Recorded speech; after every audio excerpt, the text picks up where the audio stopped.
नमस्कार मित्रांनो, मराठी माणूस प्रदीप। महाराष्ट्रामध्ये काही दिवसांपासून किंवा काही महिन्यांपासून अनेक जिहादी घटना घडत आहेत। आपल्या हिंदू मुलींना कापून फेकून दिलं जातंय, प्रेमामध्ये फसवलं जातं। हा जिहाद काही नवीन नाहीये, हा नवीन नाहीये। आपल्याला त्याच्याकडे लक्ष नाहीये। आपल्याला जे फक्त टीव्हीवरती दिसतं आम्हाला तेवढंच सगळं समजतंय फक्त, पण मागं काय केलं जातंय ना, ही सगळ्या आपल्या हिंदू मुलींवरती हे तुम्हाला माहित नाही। याच्या मागचं षडयंत्र साताऱ्यामध्ये अशीच एक घटना घडली। साताऱ्यामध्ये त्या चिमुकलीचं जे काही त्याने आत्महत्या केली, मन सुन्न करणारी घटना आहे। ही सुन्न करणारी म्हणजे या पहिलं या सगळ्या नादाला लावायचं आणि त्याच्यानंतर त्यांना मारून कापून फेकून द्यायचं। या सगळ्या घटना ऐकताना अंगावरती शहारे जातात। आणि त्या साताऱ्यामधल्या जी काही घटना घडली त्याचं कारण होता तो सलीम मोहम्मद खान। त्याने त्या मुलीला आधी टॉर्चर केलं, फसवलं। त्याच्यानंतर तिने जेव्हा पोलिसांमध्ये गेली तेव्हा तक्रार केली, तेव्हा त्या सलीम खानला अटक केला। अटक केल्यानंतर साला जामिनावर बाहेर आला। आता जामीन साले देणार यांना कोण असतात ते समजत नाही, कारण त्यांची लोक त्यांच्या पाठीशी बरोबर उभी राहतात। आता त्यांची म्हणण्यापेक्षा आपल्यातले हे जे काही मुस्लिम मतांना कुरवळणारी लोक आहेत ना, हे बरोबर सगळे त्यांचे हात चालवतात त्यांच्या सोबत। जेव्हा जामिनावरून सुटून बाहेर आला, पुन्हा तेच फोनवरनं धमक्या देणं, तुझ्या आईला मारतो, तुला मारतो। बिचाऱ्या त्या पोरीनं स्वतःचं आयुष्य संपवून टाकलं, त्याची मुलीनं आत्महत्या केली। काय चाललंय महाराष्ट्रात? कसला हा जिहादी वृत्ती या सगळ्या लोकांच्या आतमध्ये शिरले। आणि ह्या फक्त मी तुम्हाला मागे माझ्या व्हिडिओमध्ये सांगितलं की ह्या जिहाद करायला आणि त्यांना पाठबळ देण्यासाठी काही राजकीय गोष्टी किंवा राजकीय हात काम करतायत, एवढं लक्षात ठेवा। मग ते कोण आहे ते तुम्हाला सांगण्याची काही गरज नाहीये। तिकडे लातूरमध्ये देखील 70 वर्षीय महिलेवरती अन्याय अत्याचार केले। तो सादिक होगाडे मनसूर कोण होता, त्याने त्या जिहाद्याने त्या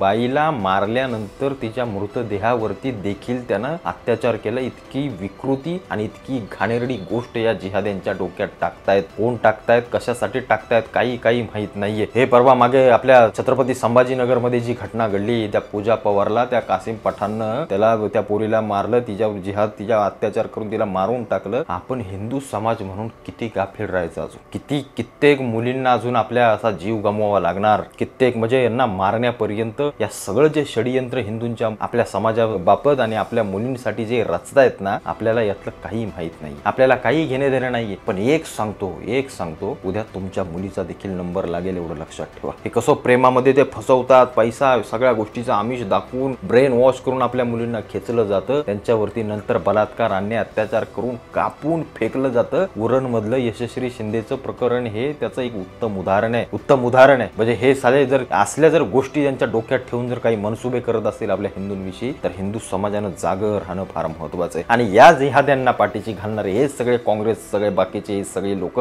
हे महाविकास आघाडीवाले, मी काय यांचं नाव घेतोय, कारण जर बदलापूर सारख्या ठिकाणी जर तुम्ही आंदोलन करता, तर मग यशस्वी शिंदेच्या वेळेला तुमची तोंड का बंद होती? कारण जर त्या जिहाद्याच्या विरोधात आम्ही आंदोलन केलं तर आमची मुस्लिम मतं जातील। इतक्या घाणेरड्या सडक्या वृत्तीची ही सगळी लोक आहेत, एवढं लक्षात ठेवा तुम्ही। हे उदाहरण आहे याचं। म्हणून मी सांगतो, हे सगळे एका माळेचे मणी आहेत, हे सगळे विरोधातले ना, हे सगळे यांना कुरवाळणार आहेत। किती दिवस आमच्या आया बहिणींनी अजून या सगळ्या गोष्टी सहन करायच्या? किती दिवस जिहाद आमच्या छत्रपतींच्या राज्यामध्ये होणार? म्हणजे ज्या छत्रपतींनी महिलांसाठी किंवा महिलांसाठी, स्त्रियांसाठी म्हणून हे स्वराज्य उभं केलं, तिथल्या स्त्रियांना अशा जिहाद करून मारलं जातंय। ही असली घाणेरडी वृत्ती या भडव्यांच्या डोक्यामध्ये टाकण्याची काही लोक काम करतायत। हे पाहून अगदी सुन्न वाटतं मन। म्हणजे किती मुली अजून मरणार आपल्या? किती जिहाद फोपावतोय? याकडे तात्काळ लक्ष दिलं पाहिजे। एक समाज म्हणून आपण, मला असं वाटतंय की जागरूक राहणं फार महत्वाचं आहे। आणि यांना ठेचणारं सरकार आपलं असणं फार महत्वाचं आहे। त्याशिवाय यांच्या वाचा बंद होणार नाहीत आणि यांचे हातपाय थरथरणार नाहीत, एवढं मात्र नक्की। नाहीतर उद्या तुमच्या घरापर्यंत येतील, तुमच्या चुलीपर्यंत, तुमच्या आया बहिणीच्या पदरांपर्यंत हात घालायला या भडव्यांच्या मानसिकता तिथपर्यंत जाईल, एवढं मात्र तुम्हाला मी सांगतो।